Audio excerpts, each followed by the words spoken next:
Ladies and gentlemen, welcome to today's episode. I'm your host, Scott Dunphy Brown, and I have the absolute pleasure to have Lili Perez on the show today. Lili has extensive career in sales, starting in travel and then working her way through sales call centers and now stumbling into this awesome role that I love of sales enablement. So we're going to have a great chat with Lili, learn some new things. So sit back, grab your coffee, and let's get started. Lili, welcome to the show. Thanks for having me, Scott. I'm excited. Welcome. It's really a pleasure to have you on today. We met through the Tech Sales ANZ community, which is one that I've really enjoyed being a part of. But what I really want to do is set the scene for everybody on the show today and give me a little bit of an idea of your sales story. Where did you start? How did you come across it? And yeah, give us a real insight into who Lili Perez is. Yeah, it's always an interesting story when you ask any sales professional how they got into sales. I think especially sales professionals that have been in the industry for quite a while, they'll always tell you that they just stumbled into it, which is true for me as well.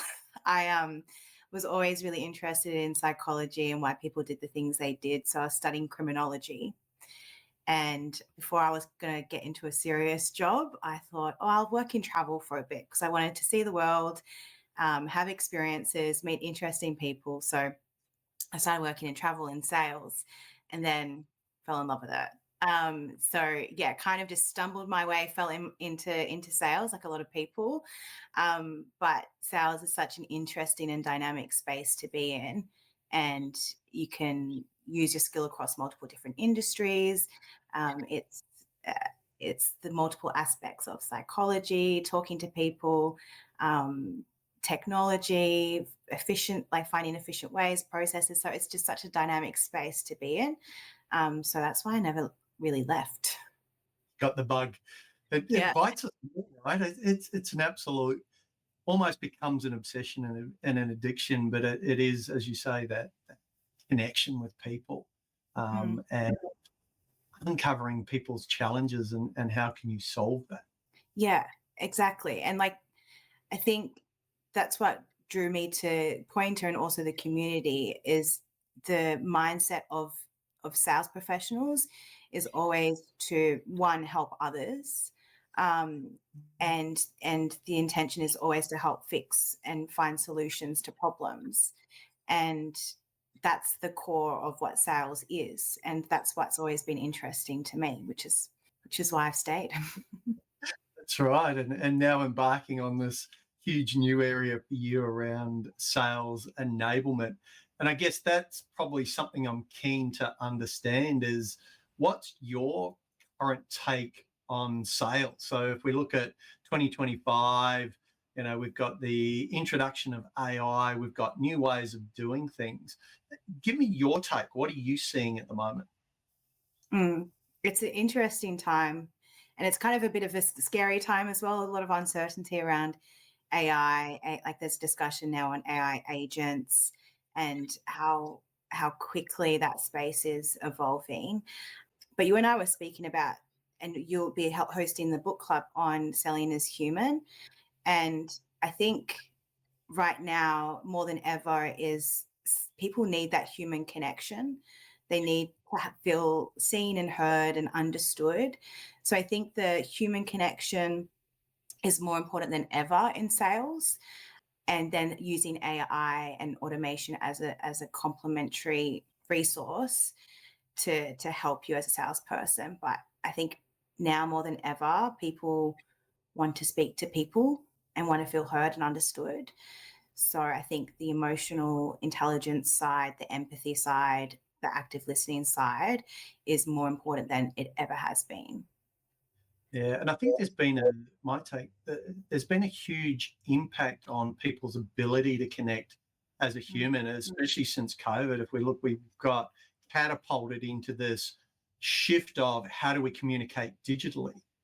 And I think we're losing that knack a little bit on how to connect face to face.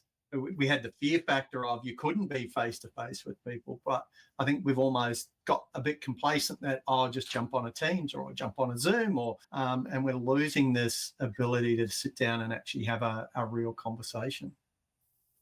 Totally agree. Like my mother is a high school teacher, and she's saying she's noticed the change just in the kids coming into high school after COVID, and how they socialize is so different, and they're all very socially awkward. And that's such a good point around we've lost that way to connect to people, because I run this experiment. I'll tell you about it. A bit inspired by Roy Head at co-founder at Sell Anything with Sean Greeley. But you might see behind me, I've got a record. Yes. So usually you can see it in my Zoom meetings when it's back a little bit. My love language is music. I change my record every week. And I find it's an interesting experiment that I run when I meet with a rep to see if they talk about the record behind me. Few reasons. I leave multiple threads around in my background to give somebody something to latch onto to build that connection. And I always try and find it for someone else. Like I had a conversation just before, he had some books in the background, asked about them. Turns out he writes books, and it's an escape for him. And he, goes away for 2 weeks every year just to write. So it's finding those little threads and those little moments of connection where you can. We've lost that knack. We've lost that human ability to connect. And when we're talking virtually, we go straight into business mode. But it's like, talk to me about the Smiths. I can tell you so much about this album, why I love it, the layers of resilience and how melancholic it is, but there's so much hope in the lyrics. And, just these moments that we're missing, they're so important. I'd agree with you. It's harder for people to cotton onto those cues when having those, especially if you're the type of salesperson that's been taught to show up and let me demo this. I laugh, and I connected with Scott Cowley on this one around Dude, Where's My Car, the movie. And there's a scene where he drives up and he's ordering takeaway food, and the upsell was always, and then, and he's like, no, and I just want this, and then. And it's almost, I call that the product seller's way of selling, because, and then we've got this, and then we can do this, and then you can do that, and then you can go over here. So that human connection of stopping and noticing and listening and just building some form of commonality in what you're talking about, is we're losing that, because we've taught, and it's such a fast-paced environment, that you've got so much to do that when you do get that opportunity to connect, you're almost like, oh, I've got to spit out my spiel or my product list or whatever it is to just fill that time. And I think, we're absolutely losing that. Here's an interesting side question, and this is, my oldest daughter's 22, and she tells me to get with the times. That's just the way they communicate now, right? So do you see that? Are we fighting for something that's going to evolve and shift and change into something else? And do we need to evolve slightly on our digital communication and keep that human connection thread in there? Or are we fighting an uphill battle? Yeah, it's a tough one. I mean, I work fully remote, but I speak to, I have over 70 reps in my current portfolio that I help and coach.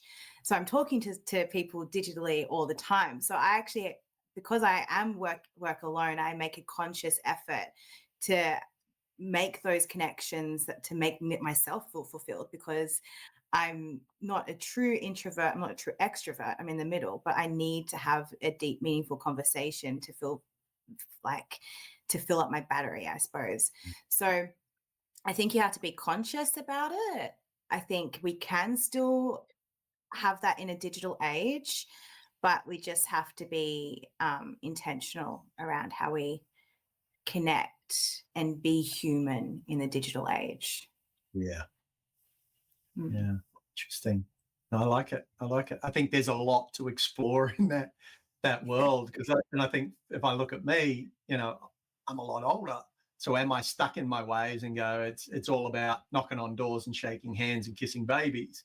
But is there an opportunity to evolve in a digital way that still creates that human to human connection, as opposed to me being a hashtag or a Slack sentence and you're not really knowing me as the person, right? And the emotion behind some of those messages that are coming through. So yeah, interesting one to tackle. Yeah, and I think we can really use the internet and digital things to build that connection. And even just sending, Theo does this, Theo, I can't remember, I can't pronounce his last name, so I'm not going to even attempt, but he does this really, shout out to Theo. He does this really well with memes. Like, he uses AI or digital things to build connection, to bring humor to conversations, to connect with people. He does that really well. And it's also just, if you see something, just sending someone a link can make them feel seen and heard. And I think that's where we need to be conscious around automation. Like, you can clearly tell these days when something's automated, so you need to bring in the personable side to it as well. But we can use it to our advantage. We just can't sit idle and just let it do its thing too much. Yeah, no, I like it. I like it. So is there anything else in sales that you're seeing that's shifted that is going to have a greater impact on the way that we sell in the future? That's a tough question, because right now we're at this really pivotal moment where people are talking about sales jobs becoming obsolete because of AI. And then we've got the other side that's saying, no, salespeople will always be important for the human connection. I think for the future of sales, I think we'll always need salespeople in some form. The true purpose of a salesperson may be different. So whether it's, we might not need SDR and cold calling as much because we can automate that or have AI agents do that. I think there's still debate whether it's effective or not. I'm skeptical, but maybe just like the role will be very different, maybe more in that more importance on discovery and understanding, and then using AI as a supplement for demo or more solution engineering. So I think we'll always need salespeople, but what that looks like, I think we're evolving, and we're at this really pivotal moment right now with AI and AI agents starting to grow really quickly. My hope is that it'll cut out all of the admin tasks that allows us to connect more with people. Yeah, ideally. But I'm finding myself right now with how fast things are moving. I spend most of my time researching what the next big thing is, and I haven't even had time to implement what came out last week. And it's just, I spend most of my time trying to keep up with it. I'm just like, I just need to have a conversation with people now. Like, yeah, go back to the basics and just read.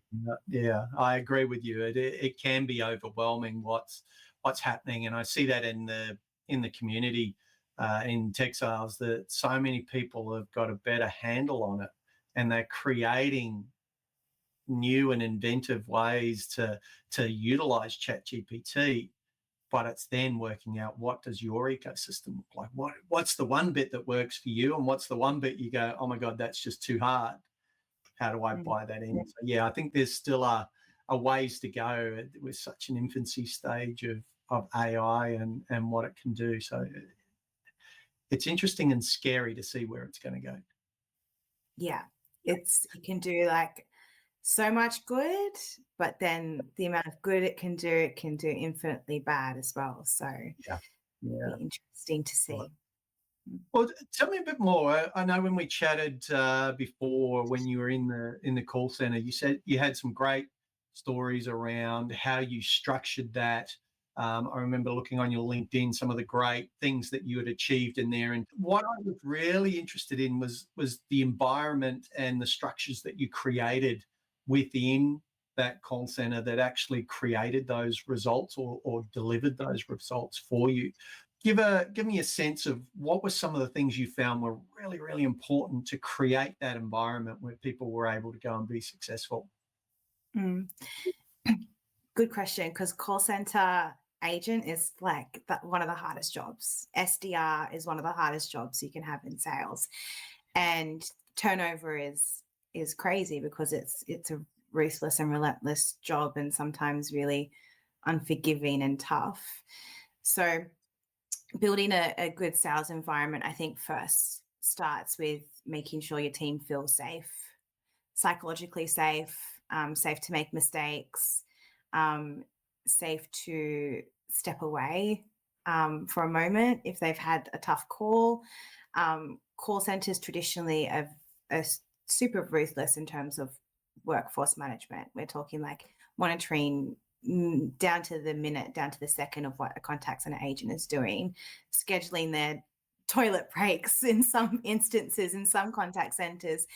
So I think to be successful is to allow your team to have autonomy,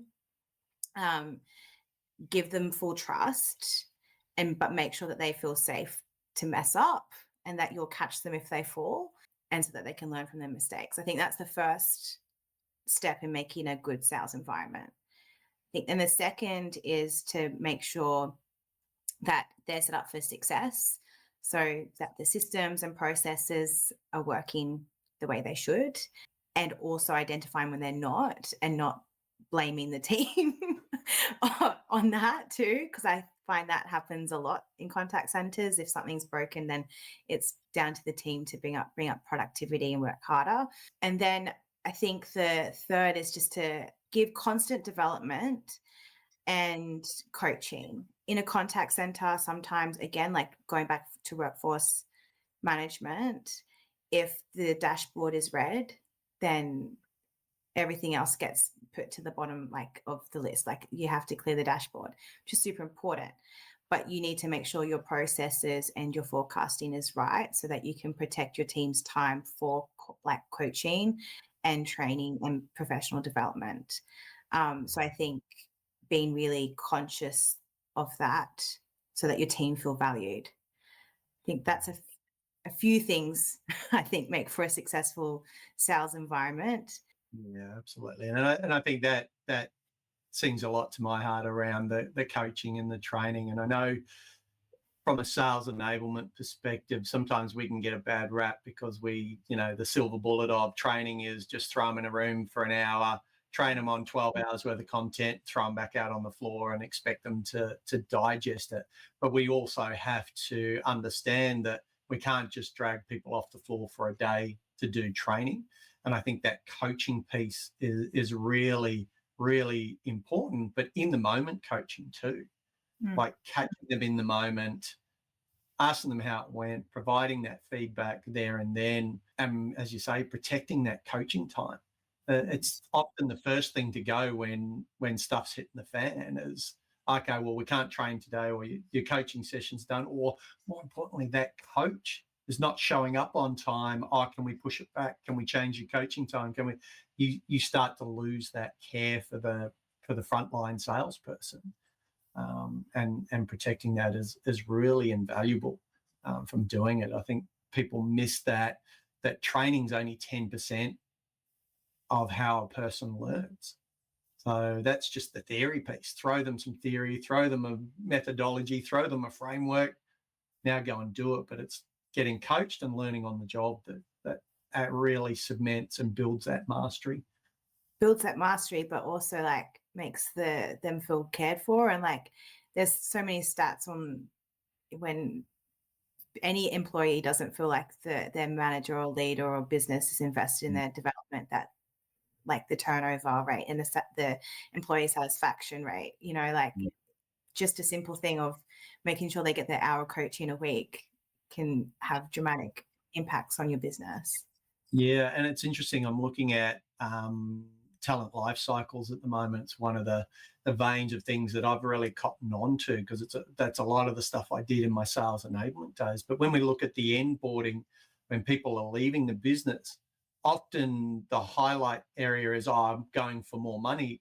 But when you pick at that and you pull that apart and you ask more questions, it often turns out that the reason they're leaving is because they didn't feel supported, they didn't get the coaching, they got smacked when they didn't know what they were doing but were expected to know. But, they didn't have this positive feedback loop to help them grow and develop. And on the exit surveys, more money, that's never the reason. It's rarely the reason why. I think that environment, anything you can do to make it human again, rather than just KPIs, right? KPIs are non-negotiable. That's the target. That's the target. Let's just get that clear. But how do we make that human? How do we protect the person behind those KPIs? It's an interesting challenge between, exec and strategy and sales. How do you marry the two and still deliver growth and deliver the numbers? So yeah, like no one wants to work in a boiler room, do they? No, you'd always be closing the door as the next one leaves. Nice. So what about lessons for you? So if you look at your time across sales, and I'm going to break it into two parts, because I'm keen to hear what you learned in your experience through sales and sales leadership. But I also want to hear about what are you learning at the moment in your recent step into that sales enablement space. So if we can talk about both. So give me a take on the sales. What were the standout lessons for you that you can share for everyone watching today to make their life easier and them more successful? I think the biggest one for me, and I think it's something that I didn't really appreciate when I was younger, was the impact of continuous development and the idea that there's always something new to learn. I think I definitely, when I was younger, was very confident and cocky, and maybe felt like, oh, I got this. I know how to talk to people. That's going to be easy. I'm going to nail this. And I think a lot of salespeople, very good, confident salespeople kind of have that mindset too. But it wasn't as I got a little bit older that I realized, oh God, I don't know everything. Then that's okay. I don't need to pretend I know everything. And asking for help. It's okay to ask for help. It's okay to ask for feedback. That's actually shows that you're coachable and you're willing to develop your skills. I think when I was younger, I was like, I don't want people to see my weakness. I don't want people to know that I'm not good at this. I will figure it out myself, or I just don't want anyone to judge me. I think that was a big lesson that I learned, that that's actually good. To ask for help and ask for feedback and to be open around your weaknesses. That's a big lesson that I learned pretty quickly in my sales career, that I needed to do that more. It took a while, but that was a big lesson. And that and always working towards a specific skill or a specific thing, because then I'm more intentional around developing it as well. Whether that's in a work environment or outside a work environment. Like if I wanted to work on my painting skills or my guitar skills, just being really intentional around my skills, because every new skill you nail is you're working towards your future opportunities. So those were some big lessons I learned when I was a bit younger. Nice. And I think add on that, and you touched on it in terms of being open to ask for feedback, but I think for anyone that's a seasoned salesperson, one lesson to learn is be open and generous with anything that you do. I know, as you say, you try to protect yourself and put this armor on to not show your weaknesses, because, as they used to say, sales was dog eat dog. You didn't want to show weakness. But on the flip side also too, if you're at the top of your game, you don't want to share any things, because you'll give someone else a competitive advantage that might knock you off the top of that perch. So I think for me, what you can add to that is be generous.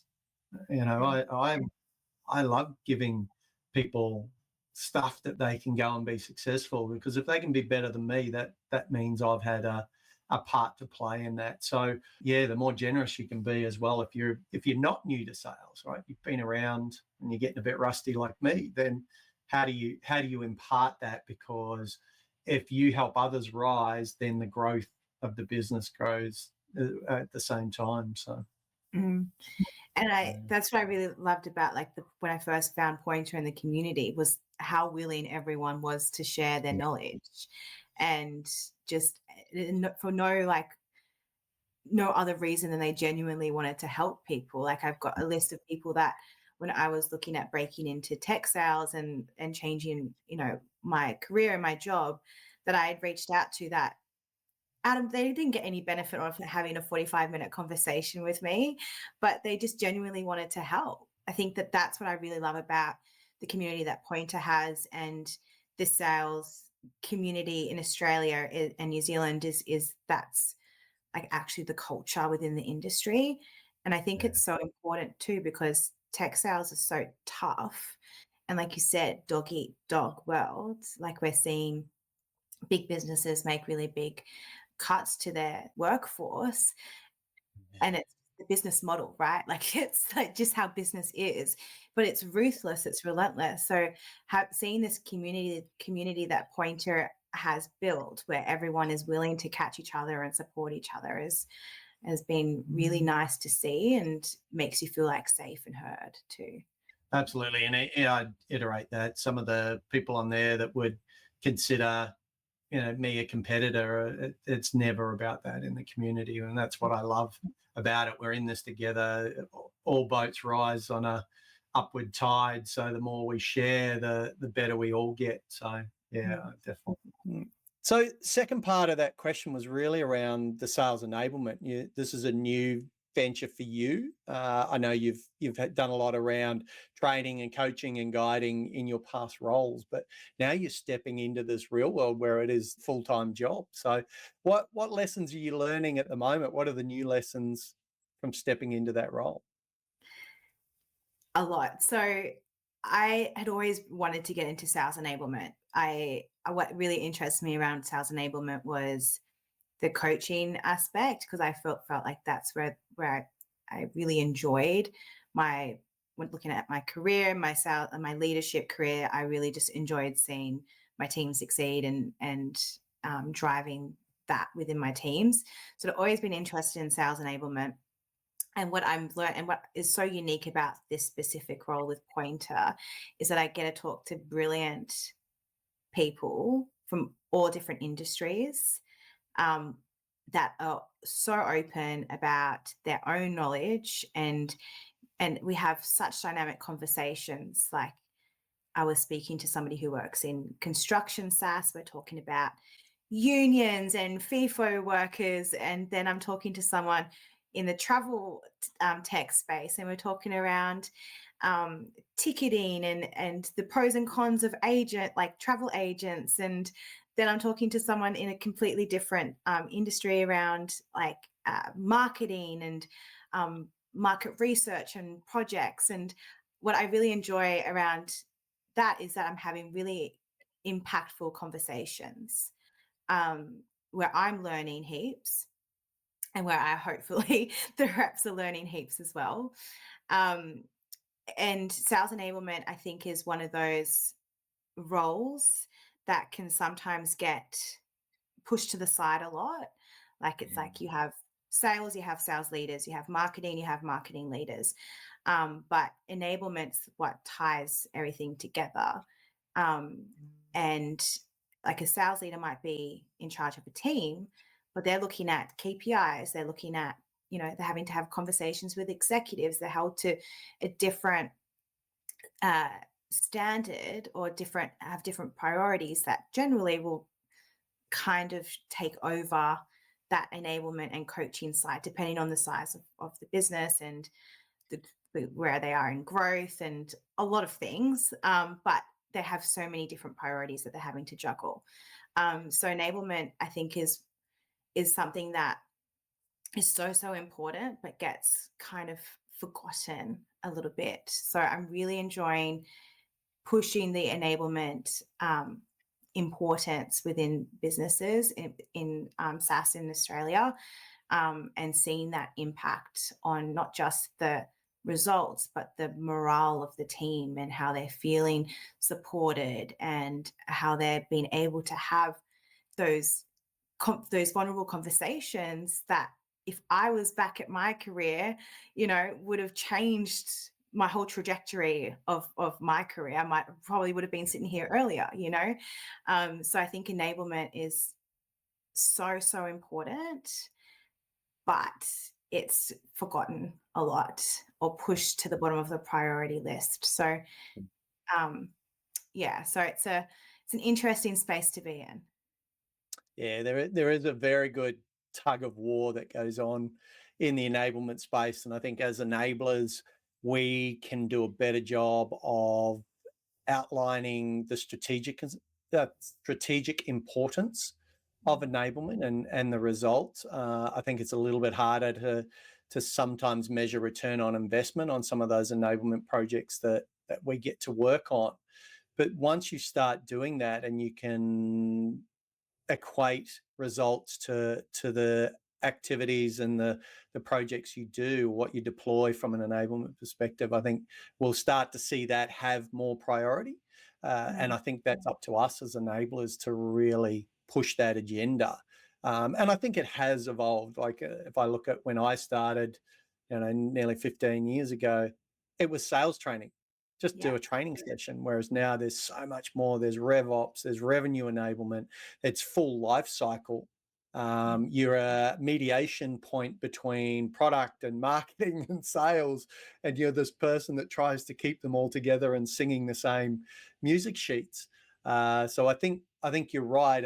It's the first to drop when things are not going well, and it's the first thing to be brought on when the market's going well, right? Oh, we need a sales trainer, we need enablement, and you see that roller coaster ride that it goes through. But yeah, I think the more we can show the importance and be more strategic and have a say at that strategic table, I think we'll see enablement become more and more prioritized. But you're right, it's a constant battle to keep our position within those businesses, and enablement can be something simple to something really, really complex depending on the maturity of the business as well. So yeah, it's an interesting ride to be a part of. So welcome. Thanks for having me. I'm strapped in and ready. Nice. All right. So last question I always ask my guests is, what is the one bit of advice you would give your younger self if you were to go back and meet them at the start of your sales career? I think I kind of touched on that before as well, but it's probably like, don't be so cocky. Or like, yeah, or like it's okay to not, like, you don't have to always have this guard up that you are an expert, and like it's okay to not know the answer. It's okay to ask for help. You don't have to fake it until you make it.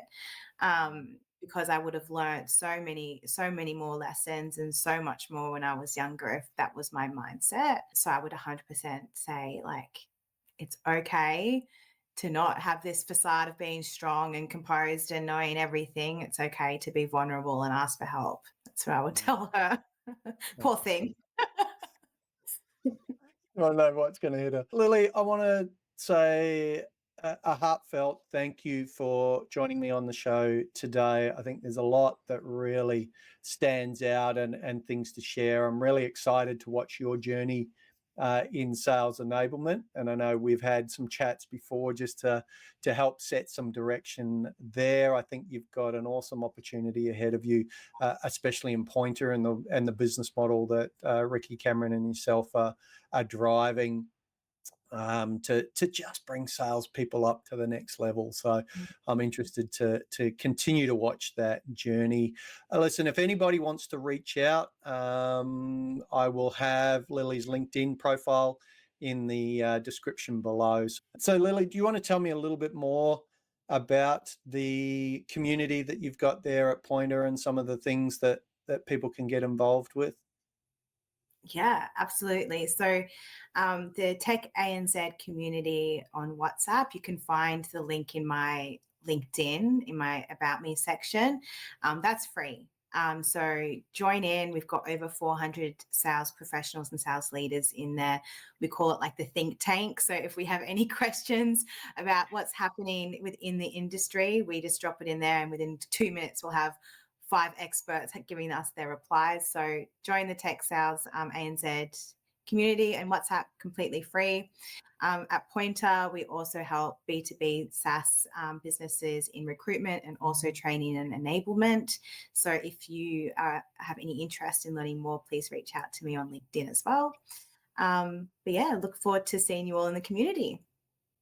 Awesome. Thanks again, Lili, and I look forward to our ongoing conversations in the future. Thanks, Scott. It's been awesome. Good to chat.